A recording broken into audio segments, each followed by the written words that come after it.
तो देखते हैं यहाँ पे क्वेश्चन नंबर 10 में हमसे क्या पूछा गया है। Calculate the number of molecules of sulphur S8 present in 16 gram of solid sulphur. और एटॉमिक मास हमें यहाँ पे सल्फर का गिवन है 32। और यहाँ पे जो मॉलिक्यूल्स ऑफ सल्फर है यहाँ पे S8 है, तो यहाँ पे कितने होंगे, 8 सल्फर होंगे। अब हम यहाँ पे करेंगे इसको सॉल्व। तो देखते हैं इसका सॉल्यूशन में यहाँ पे कैसे सॉल्व होगा ये। इसका S8 का मतलब मैं आपको पहले बता देता हूँ कि S8 का मतलब यहाँ पे है क्या। S8 का मतलब है यहाँ पे 8 एटम्स ऑफ सल्फर है। क्या है यहाँ पे, 8 एटम्स ऑफ सल्फर है, जिससे कि आपको कंफ्यूजन ना हो। तो इसका मतलब यहाँ पे क्या है, 8 एटम्स ऑफ सल्फर है। अगर यहाँ पे 7 होता तो यहाँ पे मतलब होता 7 एटम्स ऑफ सल्फर। S8 का मतलब यहाँ पे 8 एटम्स ऑफ सल्फर। अब हम यहाँ पे इसका जो निकालेंगे, क्या निकालेंगे, एटॉमिक मास निकाल लेंगे। तो इसका जो यहाँ पे एटॉमिक मास निकलेगा वो कितना निकलेगा। तो एटॉमिक मास जो सल्फर का होता है, atomic mass of sulphur, atomic mass of sulphur यहाँ पे हमें गिवन है, जो कि यहाँ पे कितना है 32। और जो यूनिट होती है एटॉमिक मास की वो होती है यू। अब बट यहाँ पे S8 था, तो S8 का जो एटॉमिक मास होगा, एटॉमिक मास ऑफ S8, तो इसमें 8 मल्टीप्लाई हो जाएगा क्योंकि यहाँ पे 8 एटम्स हो जाएंगे। एटॉमिक मास ऑफ S8, तो यहाँ पे कितना हो जाएगा 32 इंटू 8। इसको यहाँ पे मल्टीप्लाई कर लेते हैं, 8 टू द 16 का 6, 1 कैरी किया, तो यहाँ पे हो जाएगा 256 यू हो जाएगा। ठीक है। अब हमें यहाँ पे निकालना क्या था, नंबर ऑफ मॉलिक्यूल्स बताना था कि इसमें कितना होगा जब यहाँ पे 16 ग्राम ऑफ सॉलिड सल्फर होगा। तो यहाँ पे 16 ग्राम ऑफ सॉलिड सल्फर में कितना मोल होगा वो निकाल लेते हैं पहले।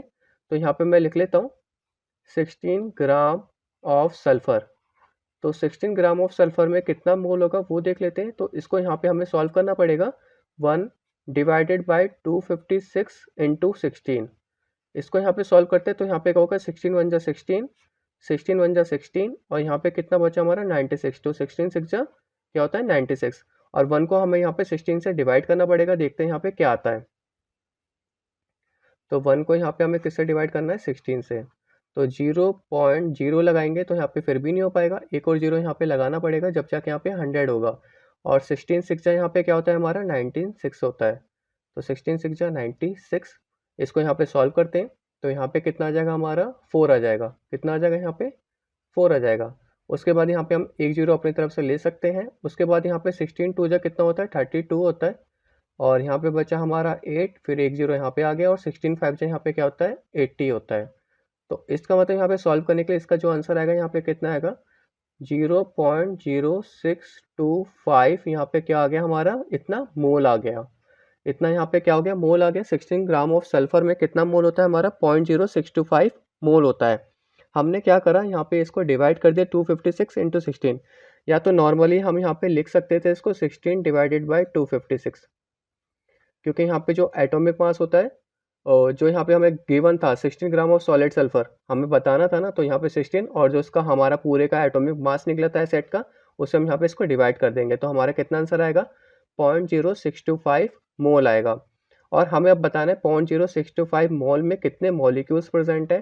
तो यहाँ पे मैं लिख देता हूँ 0.0625 मोल ऑफ सल्फर मॉलिक्यूल्स। तो सल्फर को ऐसे लिख देता हूँ एस मॉलिक्यूल्स। ठीक है। तो इसको सॉल्व करने के लिए हमें कांस्टेंट वैल्यू पता थी, हमें बताया था कि सबकी एक यहाँ पे कांस्टेंट वैल्यू होती है, जो कि यहाँ पे क्या होता है 6.022, और कहीं कहीं हम यहाँ पे इसको 6.023 इंटू 10 की पावर 23 लेते हैं। तो मैं इसको लिख देता हूँ 6.023 इंटू 10 की पावर 23 इंटू यहाँ पे जो हमारा मोल निकला था इसको मल्टीप्लाई कर देंगे 0.0625। इसको यहाँ पे हमें मल्टीप्लाई करके सॉल्व करना है। तो मैं यहाँ पे इसको मल्टीप्लाई करके दिखा देता हूँ कि कितना आएगा। तो यहाँ पे मैं कर देता हूँ 6.023, और यहाँ पे मैं 625 से कर देता हूँ डायरेक्ट, क्योंकि जो पॉइंट हम आगे इसको एडजस्ट कर लेंगे। तो यहाँ पे मैं 625 से करता हूँ उसको मल्टीप्लाई। 5 3 15 का 5, यहाँ पे 1 कैरी किया, 5 2 10, और यहाँ पे 11 आ जाएगा, और 6 5 30 आ गया यहाँ पे। अब यहाँ पे 2 से करना पड़ेगा, 3 2 6, 2 2 4, यहाँ पे 0, और 6 2 12 आ गया। अब यहाँ पे आगे मल्टीप्लाई करते हैं, 6 3 18 का 8, 1 कैरी गया, 6 2 12, और यहाँ पे 13 आ जाएगा, और यहाँ पे 6 6 36। इसको यहाँ पे करते हैं प्लस 5 6 1 7, 8 4 12, और 1 13, यहाँ पे आ गया 4 2 1 3 3 3 6 6 1 7, और यहाँ पे आ गया 3। और यहाँ पे जो पॉइंट लगेगा 3 डिजिट के बाद, और यहाँ पे भी कितना था 1 2 3 4, 4 3 7, तो 1 2 3 4 5 6 7, तो यहाँ पे कुछ 0.3 के आसपास आएगा यहाँ पे।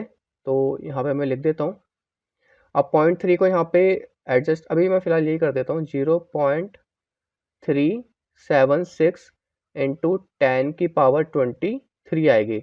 हम चाहे तो यहाँ पे 3.76 करके 10 की पावर 22 भी कर सकते हैं, तो इतना हमारे यहाँ पे क्या हो जाएगा, मॉलिक्यूल्स हो जाएंगे। होप यहाँ पे मैंने कैलकुलेशन कर दिया, क्योंकि बहुत से बच्चे बोलते हैं कि सर आप कैलकुलेशन नहीं करते हो, तो यहाँ पे मैंने इसकी पूरी कैलकुलेशन करके दिखा दी। तो इसमें कितने मॉलिक्यूल्स होंगे, 0.376 इंटू 10 की पावर 23 मॉलिक्यूल्स होंगे।